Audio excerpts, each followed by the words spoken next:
Welcome to all student. जैसा कि हम principle of inheritance and variation के बारे में स्टडी कर रहे हैं और I hope you are also studying along with me. Okay and don't make it try to pile on your work. Otherwise क्या होगा कि एट वन टाइम कंटेंट इतना ज़्यादा इकट्ठा हो जाएगा, एक्यूमुलेट हो जाएगा कि फिर आपको स्टडी करना आपके लिए प्रॉब्लम क्रिएट होगी। Clear? So don't do such kind of practices. Okay, it's better way, like always do the study along with me. Clear? So in the last lecture, like we have discussed about the such various kind of factors like incomplete dominance, complete dominance, and we started the codominance as well.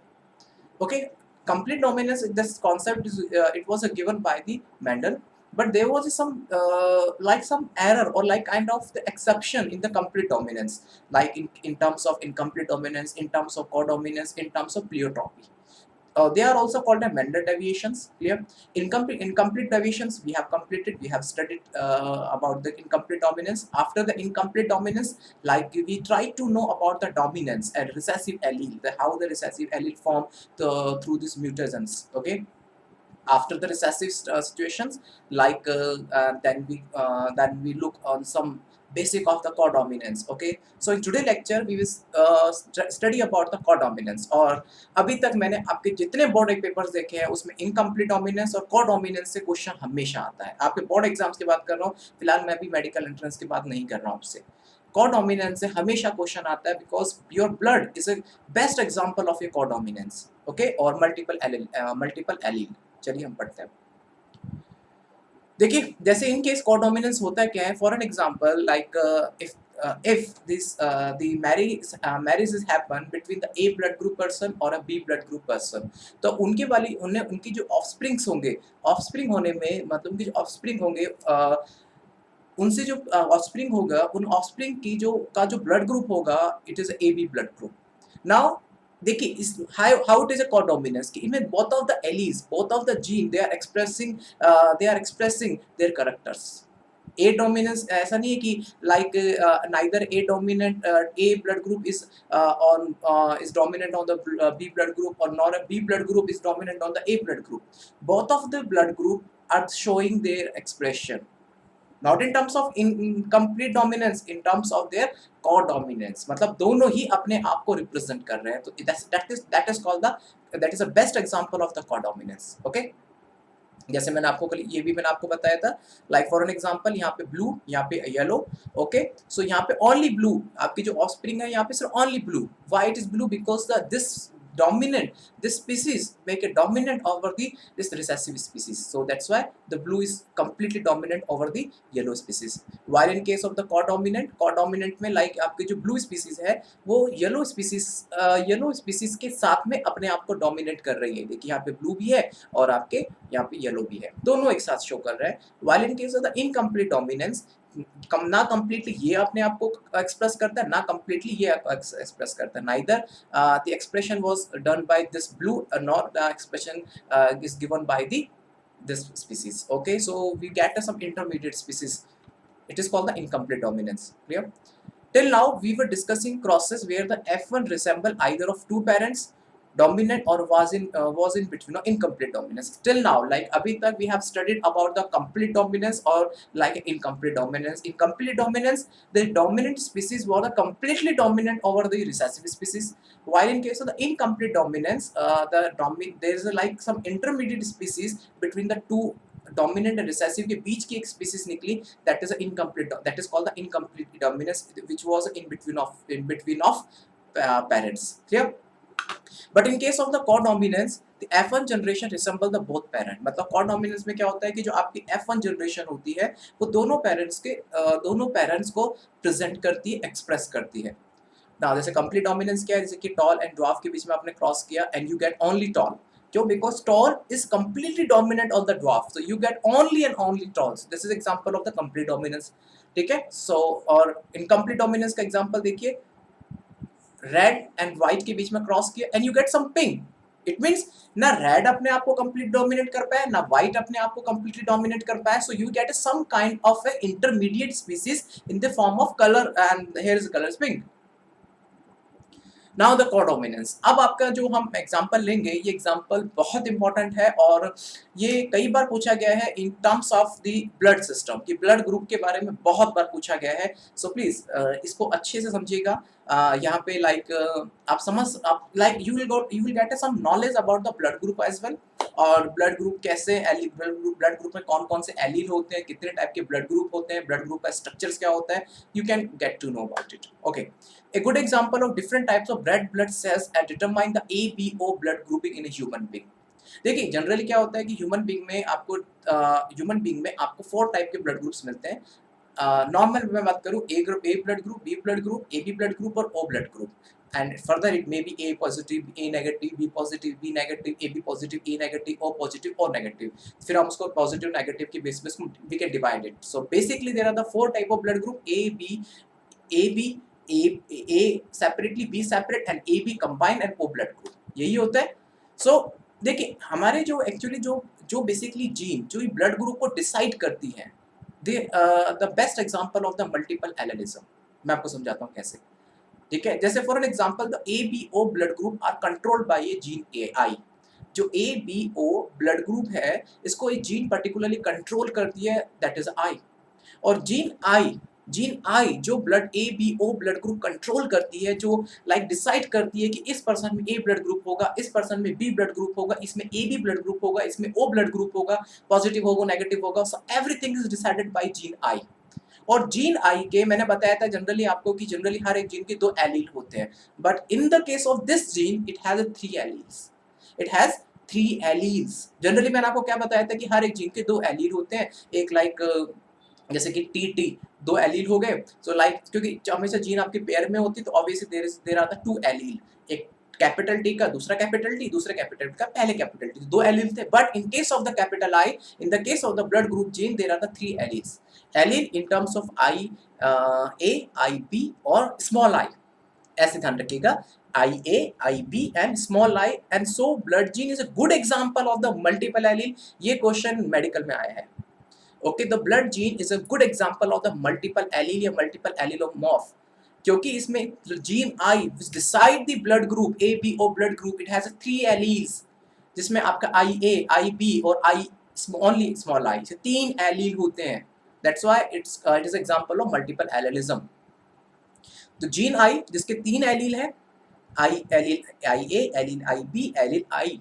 ठीक है, अब अब इसके 3 allele है। Now the kind of the blood group is depend on the combination of the allele, the combination of allele, like कौन सा allele किससे combine कर रहा है, on the basis of that आपको एक particular blood group बनता है। like for an example allele IA, okay, it may combine with the allele B, allele IB, so allele IA it may sometime it may be combined with the I, allele IB it may combine with the small I। so अब कौन सा blood group है वो इनके combinations पे depend करता है। यहाँ पे देखिए अब कौन सा ब्लड ग्रुप होगा, जैसे कि मेरा ए पॉजिटिव ब्लड ग्रुप है, तो मेरा ए पॉजिटिव ब्लड ग्रुप है, किसी का बी होगा, किसी का ए बी होगा, किसी का ओ होगा। तो ये जो ब्लड ग्रुप बनता है वो इनके कॉम्बिनेशन पे डिपेंड करता है, इनके कॉम्बिनेशंस पे डिपेंड करता है। जैसे देखिए ये कॉम्बिनेशन हो गया, इसके अलावा हो सकता है कि ये इससे कंबाइन हो जाए, हो सकता है कि किसी भी तरह की कोई भी कंडीशंस आपके सामने आ सकती है। हम वही आज आपके सामने स्टडी करेंगे। ठीक है,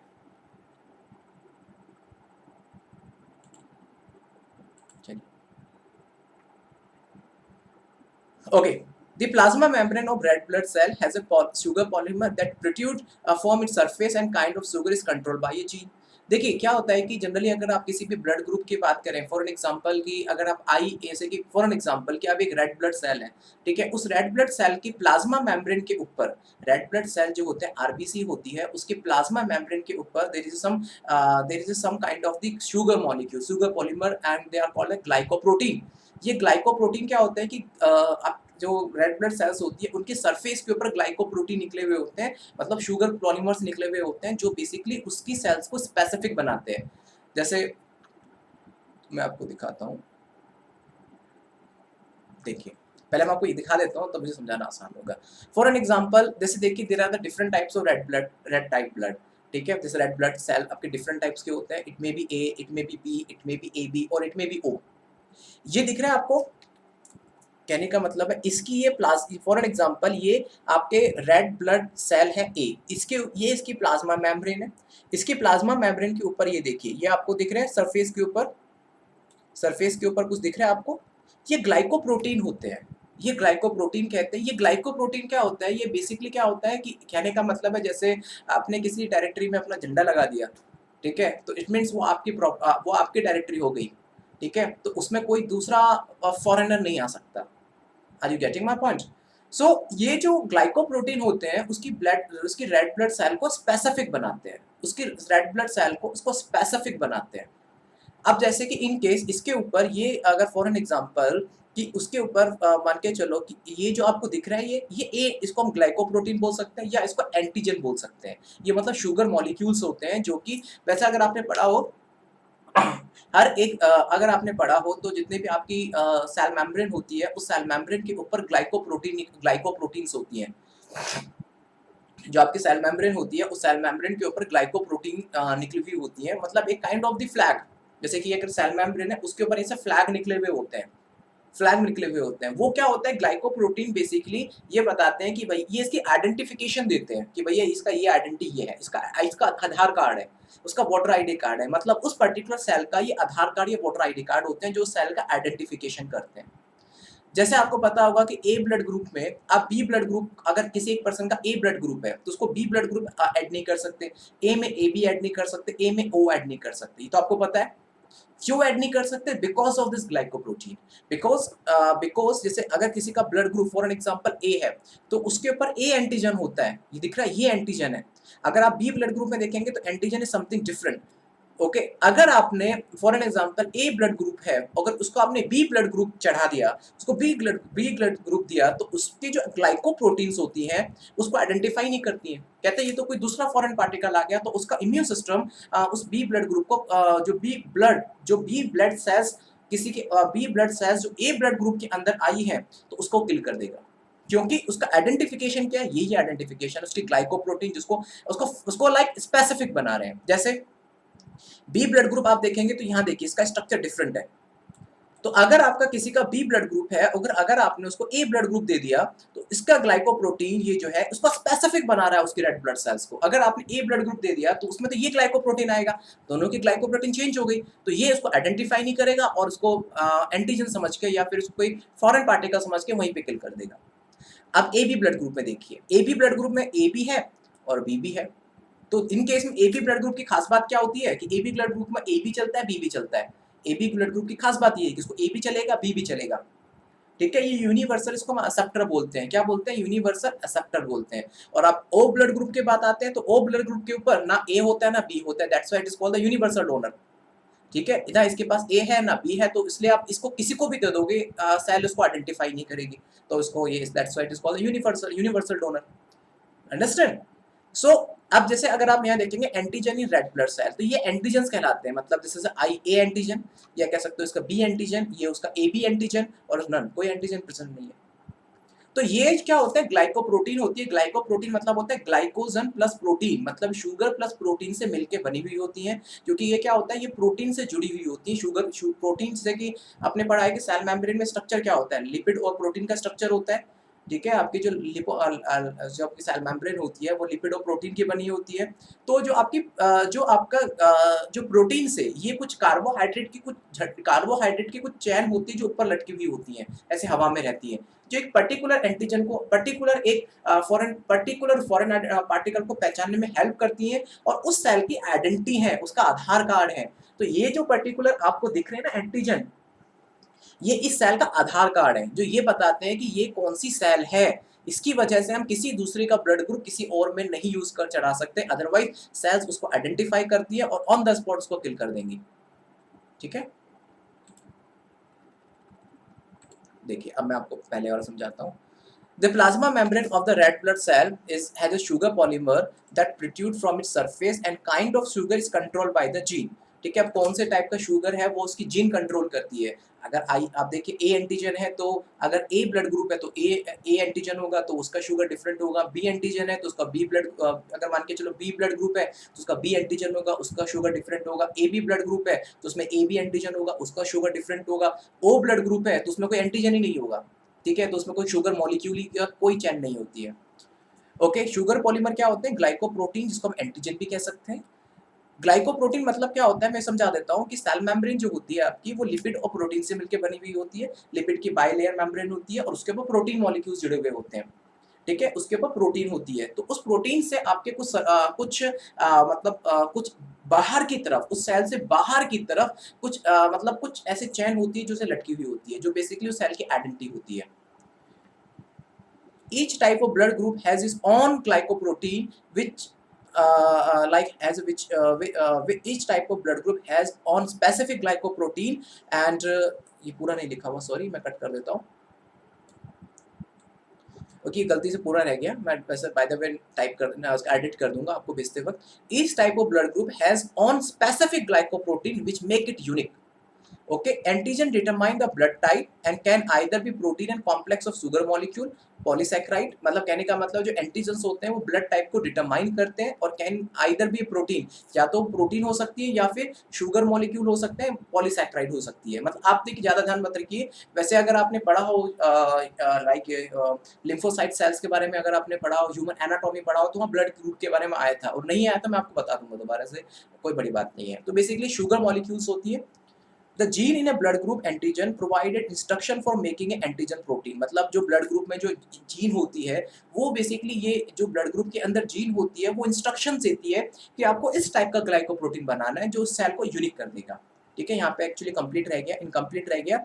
इस type of blood group has on specific glycoprotein, और जो कि एंटीजन होती है which make the cell unique. क्योंकि देखिए, जो कोई भी जीन ही वो प्रोटीन बना सकती है। तो फॉर एन एग्जांपल, अगर कोई ए ब्लड ग्रुप है तो उसकी एक पर्टिकुलर जीन होगी, जो अब वो जीन क्या करेगी, उसके में एक पर्टिकुलर टाइप का ग्लाइकोप्रोटीन बनाएगी जो उसको ए ब्लड ग्रुप डिफाइन करेगा। ठीक है, समझ में आ गया? मैं अभी और समझाऊंगा, आप चिंता मत कीजिएगा। जैसे कि देखिए, ये ए एंटीजन है, ये इसका बी एंटीजन है, ये ए बी एंटीजन है, और ओ में होता ही नहीं है। ठीक है, okay. The allele IA or an IB produces slightly different form of sugar while I does not produce any sugar। देखिए, अगर किसी का IA और IB मतलब A ब्लड ग्रुप है और B ब्लड ग्रुप है, ठीक है, तो उससे जो शुगर होती है वो एक डिफरेंट टाइप की शुगर बनती है। ठीक है, अगर आपका IA है और IB दोनों अगर कंबाइन हो जाते हैं तो वो एक डिफरेंट टाइप की शुगर बनेगी। A ब्लड ग्रुप बन रहा है तो उसे डिफरेंट टाइप की शुगर बनेगी, लेकिन I एलील से किसी तरह की कोई शुगर नहीं बनती है। ठीक है, because human are the diploid organism, each person possesses any two type of three gene। मतलब कहने का मतलब है हम डिप्लॉयड है। क्योंकि डिप्लॉयड क्यों है? क्योंकि हमारा एक पेयर मदर से आता है, एक पेयर फादर से आता है। That's why we are a diploid organism. हम डिप्लॉयड ऑर्गेनिज्म है, and only we can have a two type of gene, either we can have a two types of gene out of three. मतलब three में से कौन से? IA, IP और small I, उसमें से हम हमारे पास केवल दो टाइप के ही हमारे पास सिर्फ दो टाइप के ही आपके पास जीन हो सकते हैं। ओके, कौन कौन से पॉसिबल एलील है? मतलब कहने का मतलब है आपके पास ये तीन स्ट्रक्चर्स हैं। कहने का मतलब है आपके पास में ये तीन एलील हैं, लेकिन उन तीनों में से हमारे पास दो ही होंगे, दो ही होंगे हमें, क्योंकि हम डिप्लॉयड है। तो अब उनमें से कौन कौन से कॉम्बिनेशंस बन सकते हैं? तो देखिए, अगर कॉम्बिनेशन आइए एक मिनट, जैसे देखिए, IA, IB, IB, देखिए कैसे कैसे कॉम्बिनेशन बन सकते हैं। 6 कॉम्बिनेशन इन्होंने बनाए हैं। कैसे कॉम्बिनेशन? जैसे देखिए, IA बन सकता है, IA एक कॉम्बिनेशन हो सकता है। ठीक है, क्योंकि आपको in out of the 3 alleles आपको दो ही, आपकी बॉडी में तो केवल दो ही एलील होंगे। किसी भी एक पर्टिकुलर ब्लड की जो जीन होगी, उसकी ब्लड की जीन की देखिए जी, एक आई जो जीन है उसके 3 एलील हो सकते हैं, लेकिन एक डिप्लॉयड ऑर्गेनिज्म के अंदर उस तीनों में से केवल दो ही एलील्स होंगे, क्योंकि जो उसकी जीन होती है वो बेसिकली डिप्लॉयड होती है। जीन आपकी डिप्लॉयड होती है क्योंकि दो पेयर के अंदर जीन प्रेजेंट होती है।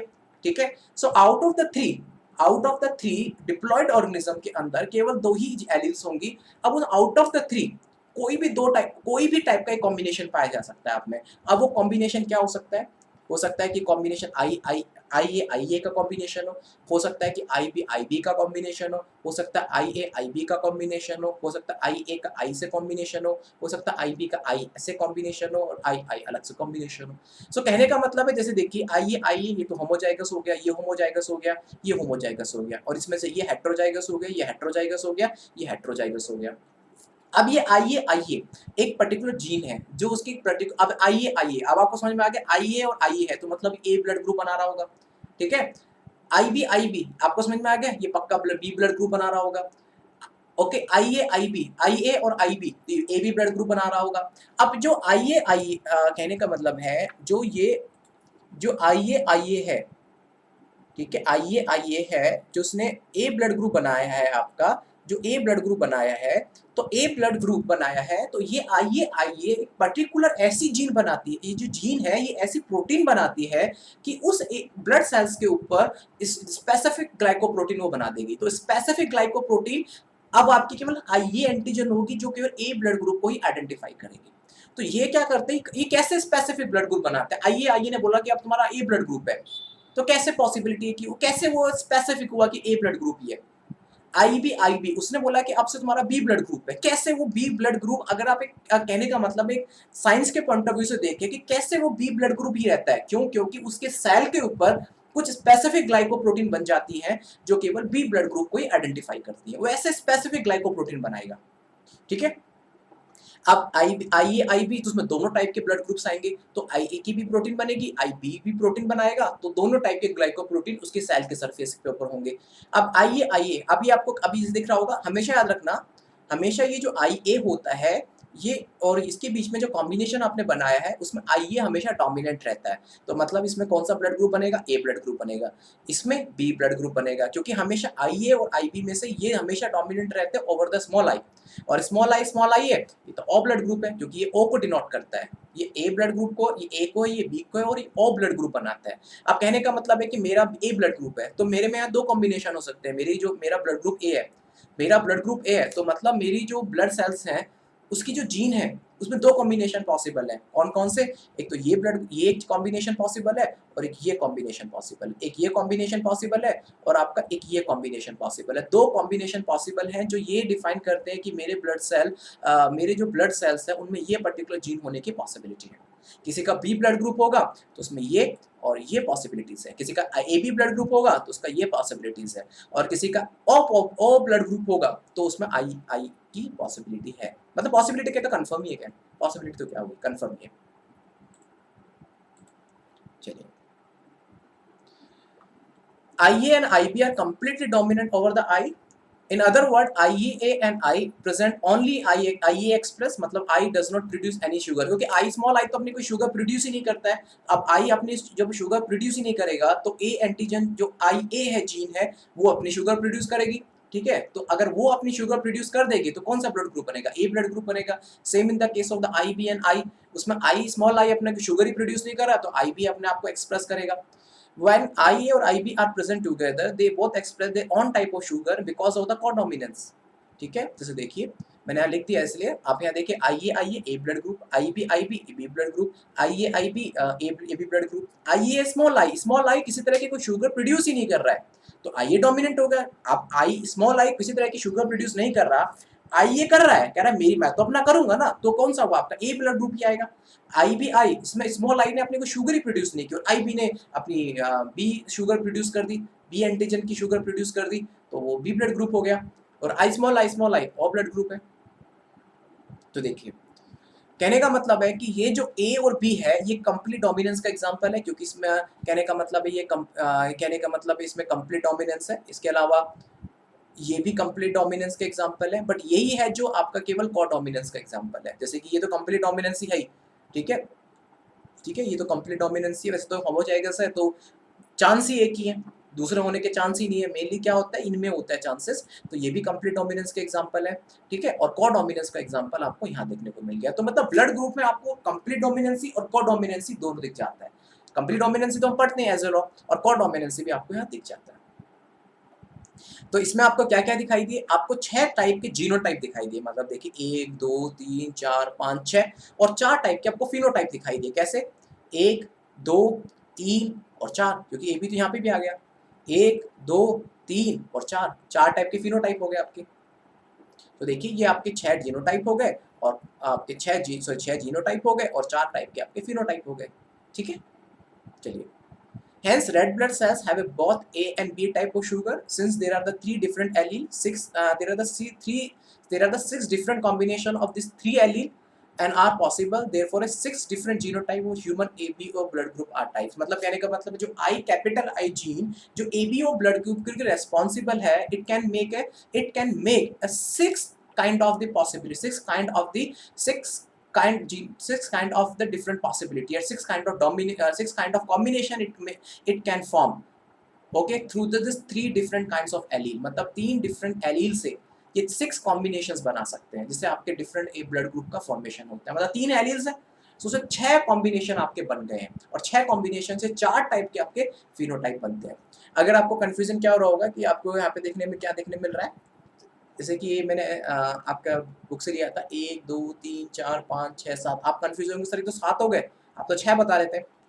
ढंग से देखिए इन्होंने क्या करा है, आइए आइए आइए आई बी है, आइए आई है, आई बी, अब उन्होंने क्या किया, आई बी आइए आई बी और यहाँ पे क्या हुआ उसको इंटरचेंज, जैसे कि यहाँ पे क्या आई बी आइए आई बी आई और आई, तो उन्होंने क्या किया, जो बेसिक चेंज उन्होंने क्या किया, यहाँ पे उन्होंने क्या है कि allele from parent 1 and allele from parent 2 उसको थोड़ा सा चेंज कर दिया। जैसे यहाँ पे आप देखेंगे, जैसे जो वेरिएशन किया उन्होंने, एक एलील से आई ए आया, दूसरे एलील जो पेरेंट से आपका आया आई बी, और जीनोटाइप क्या बना आई ए आई बी। तो यहाँ पे उन्होंने नीचे चेंज क्या कर दिया, यहाँ पे आई बी कर दिया, सॉरी यहाँ पे उन्होंने आई बी कर दिया, यहाँ पे आई ए कर दिया और आई ए आई बी बन गया। तो मतलब एक ही है, उन्होंने बस क्या है कि पेरेंट चेंज कर दिए, पेरेंट की जीनोटाइप चेंज कर दिया, एलील चेंज कर दिए पेरेंट के, तो दैट्स व्हाई वहाँ पे लाइक कॉम्बिनेशन एक ज़्यादा बढ़ा दिया और जीनोटाइप तो आपका सेम ही रहेगा, जीनोटाइप चेंज नहीं होगा और साथ साथ फिनोटाइप भी सेम ही रहेगा, वो चेंज नहीं होगा। चलिए, do you realize that example of AB blood group also provide a good example of the multiple allele? हमने देखे 3 alleles होते हैं। Here you can see there are the more than 3 alleles governing the same characters, मतलब there are the more than 3 alleles, मतलब ऐसे characters हैं जो कि same character को allele करते हैं। जैसे कि कहने का मतलब है कि IA A blood group बना रहा है, IA small I वो भी A blood group बना रहा है, okay, IB B blood group बना रहा है, IB स्मॉल I वो भी B ब्लड ग्रुप बना रहा है। तो मतलब ऐसे कैरेक्टर्स हैं जो कि एक से ज्यादा कैरेक्टर को, मतलब सेम कैरेक्टर को गवर्न करते हैं। Since in the individual only 2 allele can be present, multiple allele can be found only when population studies are made, मतलब जब हम मल्टीपल एलील की स्टडी हम कर सकते हैं जब हम पॉपुलेशन की स्टडी करते हैं। ओके, ये बेसिकली अगर आपने इन्वायरमेंट में पढ़ा हो, इन्वायरमेंट में पॉपुलेशन का एक चैप्टर आता है तो वहां पे हम इसकी स्टडी करते हैं मल्टीपल एलील की, फिलहाल अभी नहीं पढ़ रहे हैं। ठीक है, चलिए, अभी तक हमने जो डोमिनेंस, जो हमने डेविएशन और मेंडलिज्म देखा उसमें से हम इनकम्प्लीट डोमिनेंस पढ़ चुके हैं, कोडोमिनेंस पढ़ चुके हैं। अब अच्छा आपका प्लियोट्रॉपी। ठीक है, अब हम प्लियोट्रॉपी की बात करते हैं। देखिए प्लियोट्रॉपी कहने का मतलब क्या है, प्लियोट्रॉपी का सिंपल मतलब है if any particular single gene can behave like a different kind of trait. एक पर्टिकुलर सिंगल जीन, मतलब एक पर्टिकुलर सिंगल जीन है, एक क्रोमोसोम है, ये क्रोमोसोम है, उसकी लोकस कंडीशन है जिसके ऊपर एक जीन प्रेजेंट है। It can show the different kind of trait, trait A, trait B, trait C, it can show the different type of trait. ठीक है, सो मल्टीपल ट्रेट वो शो करता है, sometime it may be dominant, sometime it may be recessive, it may be anything. मतलब एक single gene जो variety of trait show करता है उसे मल्टीपल ट्रेट कहते हैं या फिर प्लियोट्रॉपी कहते हैं। एग्जांपल के लिए, एक पर्टिकुलर जीन कभी वो कैसी कंडीशंस के अंदर डोमिनेंट हो गया और किसी अदर कंडीशन के अंदर रिसेसिव हो गया, तो इसे एग्जांपल है कि प्लियोट्रॉपी। मैं एक एग्जांपल आपको सिंपल सा एग्जांपल देता हूँ, लाइक एक एनालॉजी देता हूँ, like I am like a teacher. तो जब मैं कॉलेज में जाता हूँ, like as I teach you, so I can like instructed you कि like you have to do like this, you have to do like this, do the project like this, okay, your way of work should be like this, ये study करना है, ये study करना है, तो I become a dominant over you, I just try to become a dominant over you। Try करते हैं ना, लाइक जनरली टीचर क्या होता है, स्टूडेंट के ऊपर डोमिनेंट होने की कोशिश करता है, no don't do like this, be in discipline, okay, this work should be complete, this assignment you should be submitted by this date, okay, this your project work should be submitted by this date, this kind of thing we generally try to do. Dominant conditions होती है। अगर अब मैं ही वो person हूँ जो मैं like in school और in college I try to become dominant, मैं ही वही पर्सन हूँ। ठीक है, like on the same side when I go to my home, Now I cannot be become a dominant. If I want to be stay at my home, I cannot be become a dominant, because at my home my wife become dominant, and I like become a recessive. So okay, okay, just for an example, okay, as nothing else, just for giving you some idea about the dominance and recessiveness. So like at school and college I was dominant, but at home I become recessive. Okay, so in school and college I was a boss, but at the home I'm not a boss. So if a single gene, a person can behave like a dominant recessive. So this is a good example of the pleiotropy. मैं आपको समझाता हूँ आगे. We have a so far foreseen the effect of gene on a single phenotype or trait. अभी तक हमने देखा कि एक particular gene एक particular expression show करती है, लेकिन however instances where a single gene can exhibit a multi type of phenotypic expression, कि एक single gene different type के phenotypic expression भी देती है.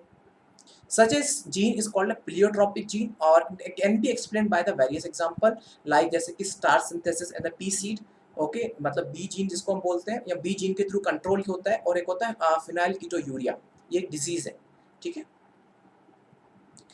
अब like starch synthesis in a pea seed, occasionally a single gene product में produce more than one effect. मतलब एक सिंगल जीन के जो प्रोडक्ट होते हैं लाइक प्रोडक्ट में प्रोड्यूस मोर देन, मतलब सिंगल जीन के जो प्रोडक्ट होते हैं समटाइम दे में produce more than one effect.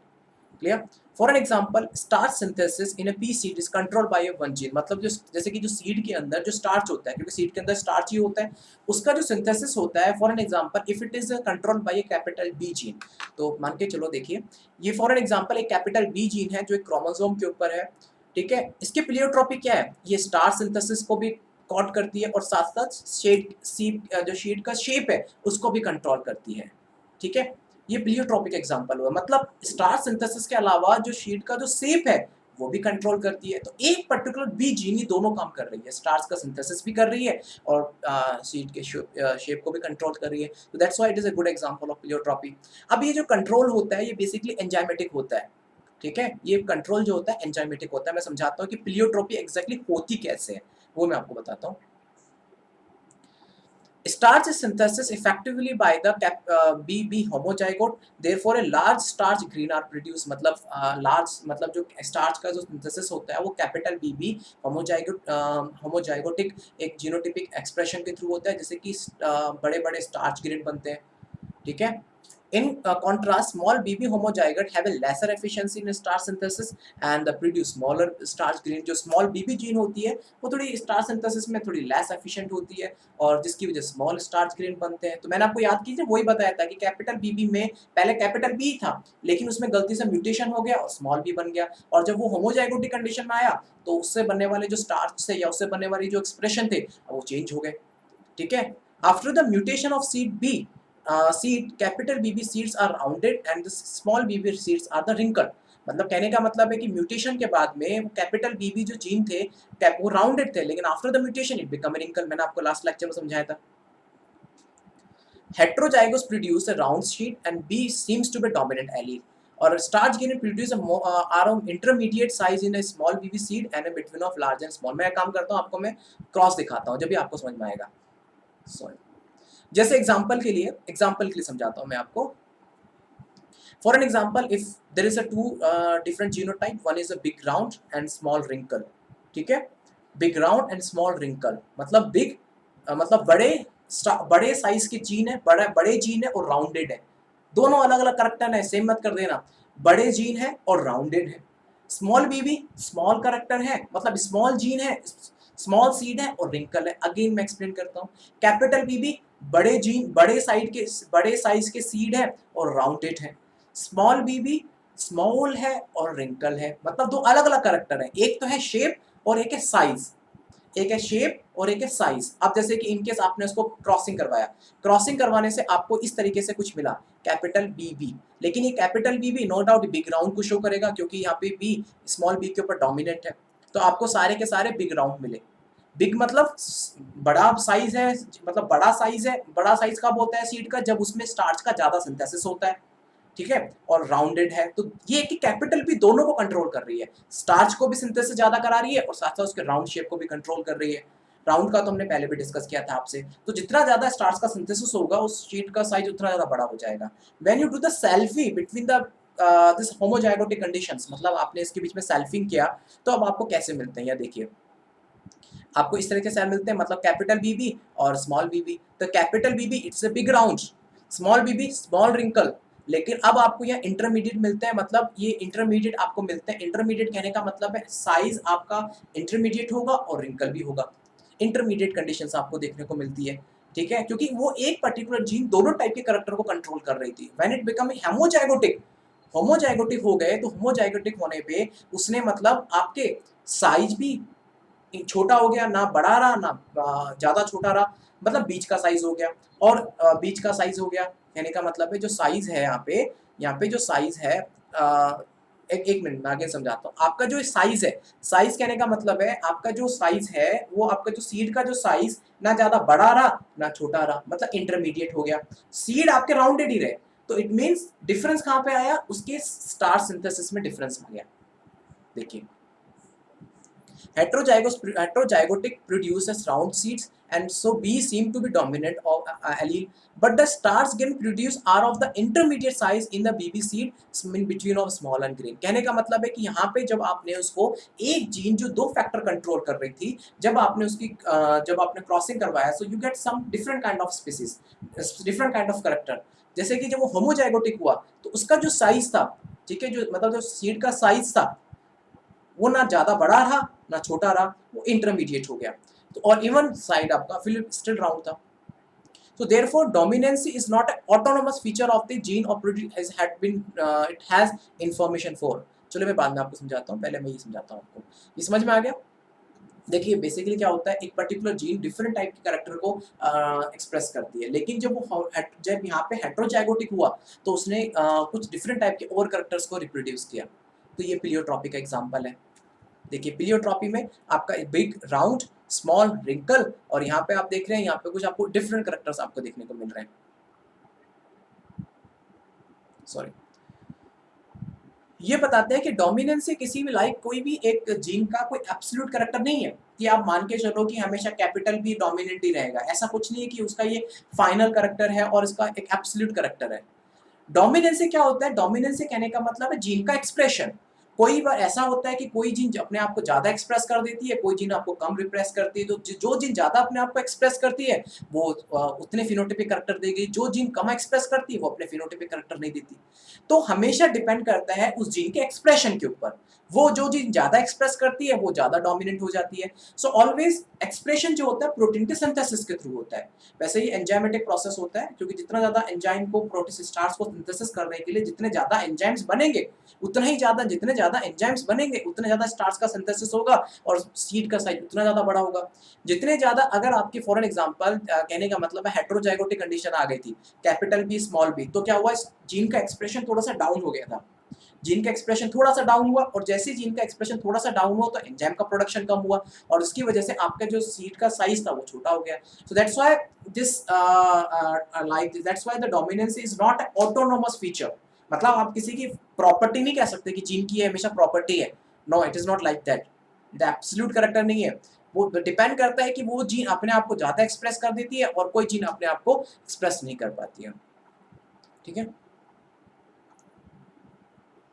चलिए आज के लिए इतना ही, थोड़ा सा बड़ा हो गया था। फिर भी अब फिलियोट्रॉपी खत्म नहीं हुआ। आप जो आपका फिलियोट्रॉपी है मैं आपको समझाऊंगा फिनाइल कीटोयूरिया के एग्जांपल से।